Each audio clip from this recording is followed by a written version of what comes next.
ಹೊರಗಡೆ ನೋಡಿದ್ರೆ ಆತ ಸಿಂಪಲ್ ರಿಟೈರ್ಡ್ ಸರ್ಕಾರಿ ಬಸ್ ಡ್ರೈವರ್. ಆದರೆ ಆತನ ಮನೆ ಒಳಗೆ ನುಗ್ಗಿದ್ರೆ ಒಂದ್ ಕಡೆ ಗರಿ ಗರಿ ನೋಟಿನ ಕಂತೆಗಳು, ಇನ್ನೊಂದು ಕಡೆ ಪಳಪಳ ಹೊಳೆಯೋ ಚಿನ್ನದ ರಾಶಿ. ಡ್ರೈವರ್ ಮನೆಯಲ್ಲಿ ಇಷ್ಟೊಂದು ಸಂಪತ್ತು ಹೇಗೆ ಬಂತು? ಇಲ್ಲಿರುವಂತಹ ಖಜಾನೆಯ ಸುಳಿವು ಪೊಲೀಸರಿಗೆ ಕೊಟ್ಟಿದ್ಯಾರು? ಇಲ್ಲಿದೆ ನೋಡಿ ಕೋಟಿ ಕೋಟಿ ಸಂಪತ್ತಿನ ಅಸಲಿ ರಹಸ್ಯ. ಕದ್ದಿದ್ದು ಕಳ್ಳರು, ಸಿಕ್ಕಿ ಬಿದ್ದಿದ್ದು ಕಳ್ಳರು. ಲಾಕ್ ಆಗಿದ್ದು 50 ಕೋಟಿಯ ಬಸ್ ಡ್ರೈವರ್. ರಾತ್ರಿಯ ಕತ್ತಲಲ್ಲಿ ಹುಟ್ಟಿದ ಒಂದು ಸುದ್ದಿ ಬೆಳಗಾಗುವಷ್ಟರಲ್ಲಿ ಇಡೀ ದೇಶವನ್ನೇ ಬೆಚ್ಚಿ ಬೀಳುವಂತೆ ಮಾಡಿದೆ. ಒಂದು ಸಾಮಾನ್ಯ 2 ಮಹಡಿಯ ಮನೆ, ಹೊರಗಿನಿಂದ ನೋಡಿದ್ರೆ ಪಕ್ಕಾ ಮಿಡ್ಲ್ ಕ್ಲಾಸ್ ಮನೆ. ಅದೇ ಮನೆಯ ಗೋಡೆಗಳ ಒಳಗೆ ಅಡಗಿದ್ದಿದ್ದು ಗರಿ ಗರಿ ನೋಟಿನ ಕಂತೆಗಳು, ಹಾಗೆ ರಾಶಿ ರಾಶಿ ಚಿನ್ನದ ಬೆಟ್ಟ. ನೋಡಿ ಹೇಗೆ ಪೊಲೀಸರು ಕೂತು ದಣಿವಾಗೋ ಹಾಗೆ ದುಡ್ಡನ್ನ ಎಣಿಸ್ತಾ ಇದ್ದಾರೆ ಅಂತ.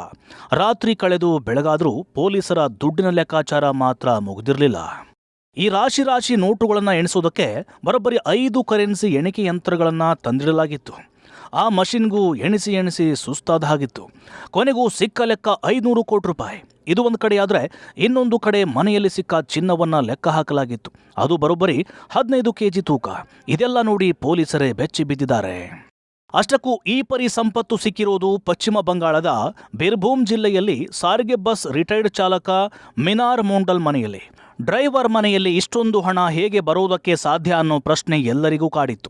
ಅಷ್ಟೇ ಅಲ್ಲ, ಇಲ್ಲಿ ಇಷ್ಟು ಸಂಪತ್ತು ಇರೋದು ಪೊಲೀಸರಿಗೆ ಹೇಗೆ ಗೊತ್ತಾಯಿತು ಅಂತ ಇಲ್ಲೇ ಇದೆ ನೋಡಿ ಇಂಟ್ರೆಸ್ಟಿಂಗ್ ಪಾಯಿಂಟ್. ಅಸಲಿಗೆ ಪೊಲೀಸರ ತನಿಖೆಯಲ್ಲಿ ಬಯಲಾಗಿರುವ ವಿಚಾರ ಅಂದರೆ, ಬಸ್ ಚಾಲಕನ ಕೆಲಸ ಬಿಟ್ಟ ಬಳಿಕ ಮಿನಾರ್ ಕಲ್ಲು ಮತ್ತು ಮರಳು ಉದ್ಯಮಿ ಟುಲು ಮೊಂಡಲ್ ಜೊತೆ ಕೆಲಸ ಮಾಡ್ತಿದ್ರು. ಕ್ವಾರಿಗಳ ಆದಾಯ, ಸಾರಿಗೆ ವ್ಯವಹಾರದ ಹಣಕಾಸಿನ ಜವಾಬ್ದಾರಿ ಅವರ ಕೈಲೇ ಇತ್ತಂತೆ. ಇದೇ ವ್ಯವಹಾರದ ಮೂಲಕ ಈ ಅಪಾರ ಆಸ್ತಿ ಮಾಡಿರಬಹುದು ಎಂದು ಹೇಳಲಾಗ್ತಿದೆ. ತನಿಖೆಯನ್ನು ನಡೀತಿರೋದ್ರಿಂದ ಯಾವುದೇ ರೀತಿಯ ಸ್ಪಷ್ಟೀಕರಣ ಇಲ್ಲ.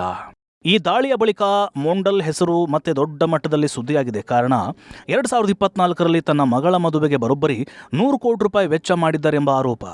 ಆ ಮದುವೆಯಲ್ಲಿ ಬಾಲಿವುಡ್ ಕಲಾವಿದರು, ಗಣ್ಯರು ಭಾಗಿಯಾಗಿದ್ದರು.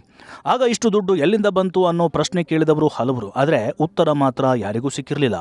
ಈ ಎಲ್ಲ ಪ್ರಶ್ನೆಗೆ ಉತ್ತರ ಪೊಲೀಸರ ಈ ದಾಳಿ ನೀಡಿದಂತಿದೆ. ಅಷ್ಟಕ್ಕೂ ಇಷ್ಟೊಂದು ದೊಡ್ಡ ರಹಸ್ಯವನ್ನ ಬಯಲು ಮಾಡಿದ್ದು ಯಾವುದೇ ಗುಪ್ತಚರ ಇಲಾಖೆಯಲ್ಲ, ಯಾವುದೇ ರಹಸ್ಯ ಕಾರ್ಯಾಚರಣೆಯೂ ಅಲ್ಲ. ಬದಲಾಗಿ ಮನೆ ದೋಚಲು ಪ್ಲಾನ್ ಮಾಡಿದ್ದ ದರೋಡೆಕೋರರು. ಹೌದು, ಪೊಲೀಸರಿಗೆ ಮೊಂಡಲ್ ಮನೆಯೊಳಗೆ ಕೋಟಿ ಕೋಟಿ ಹಣ ಇದೆ ಅನ್ನೋ ಮಾಹಿತಿ ಸಿಕ್ಕಿದ್ದು ನಿಜ. ಆದರೆ ದರೋಡೆ ಮಾಡುವ ಮುನ್ನವೇ ಆ ಮಾಹಿತಿ ಪೊಲೀಸರ ಕಿವಿಗೂ ತಲುಪಿತು. ಪೊಲೀಸರು ಕ್ಷಣಾರ್ಧದಲ್ಲಿ ದಾಳಿ ನಡೆಸಿದ್ರು.